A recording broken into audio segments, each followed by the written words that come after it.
जय हिंद दोस्तों। आइए इस वीडियो में आज सीखते हैं वैसा प्रश्न जो अधिकतर स्टूडेंट उसको क्वाइट कर देते हैं, यानी एग्जाम में उस प्रश्नों को छोड़ देते हैं। तो वह प्रश्न आपके सामने है और बहुत ही बेहतरीन क्वेश्चन है। आप थंबनेल पर भी देख करके आए होंगे इस वीडियो में, तो आप विश्वास रखिए कि बहुत ही बेहतरीन तरीके से यह क्वेश्चन आपको समझ में आने वाला है। तो देखिए, सबसे पहले हम यहाँ पे देखते हैं इंग्लिश और हिंदी दोनों में बाइलिंगुअल इसको हम लिखे हैं। तो इंग्लिश में हम पढ़ देते हैं पहले इसको कि a seller sells 3 items A, B and C at a profit of 15%, 25% and 40% respectively. Overall profit from A and C is 30%. Overall profit of all the 3 items is 28%. If the total number of items sold is 100, then find the individual number of items sold. यानी इसका मतलब है कि एक व्यक्ति 3 प्रकार की वस्तुएं ए, बी और सी क्रमशः 15%, 25% और 40% के लाभ पर बेचता है।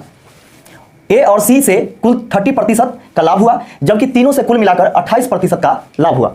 यदि कुल 100 वस्तुएं बेची गई हो तो तीनों वस्तुओं की बेची गई अलग अलग संख्या ज्ञात करें। यानी बेची गई संख्या क्या है वह अलग अलग निकालना है, यानी इंडिविजुअल निकालना है। जैसे मैं यहां पे देखिएगा कि 3 वस्तुएं क्रमशः 15%, 25% और 40% पर बेचता है। ए और सी से कुल 30% लाभ होता है। तो ध्यान से समझिएगा कि यहां पे हम लिखते हैं ए और सी लिखते हैं। तो यहां पे देखिए कि ए और सी का क्या है, तो ए का है 15% और सी का है 40%। तो ए के जगह ए का वैल्यू रखेंगे 15% और सी के जगह सी का वैल्यू रखेंगे 40%। और दोनों को मिला करके यानी ए और सी से कुल लाभ कितना हुआ, तो 30% हुआ। तो यहां पे रखेंगे 30%, क्योंकि दोनों को मर्ज करके यानी दोनों को मिक्स करके जो चीज वैल्यू दिया हुआ रहता है उसको हम बीच में रखते हैं और यहां से हम लोग क्या करते हैं कि एलिगेशन लगाते हैं इस प्रकार। 40 में से 30 घटाइएगा, दोनों को घटाया जाता है, तो यहाँ पे आ जाएगा 10 और 30 में से 15 घटाइएगा तो ये हो जाएगा 15। अब यहाँ से आप लिख सकते हैं इसको काट करके 5 दूनी 10, 5 तिहाई 15, यानी 2:3।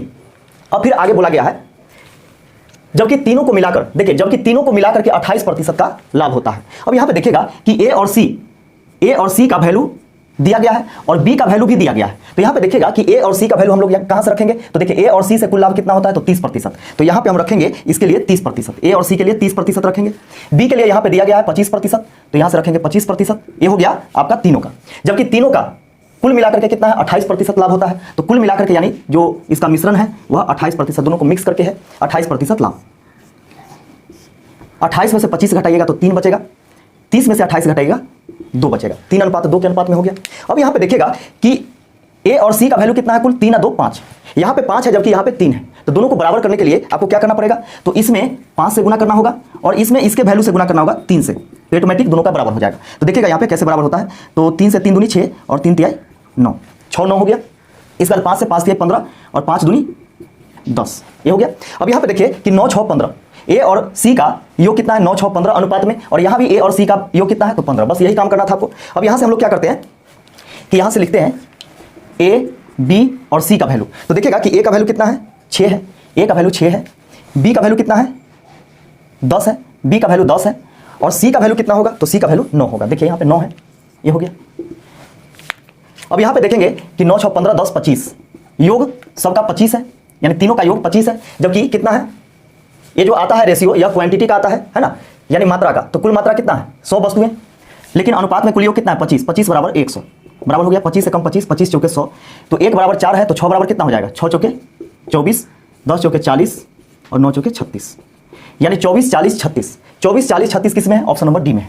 तो मैं आशा करता हूं कि यह प्रश्न आपको बहुत अच्छे से समझ में आया होगा। अगर समझ में आया होगा तो शेयर कर दीजिएगा।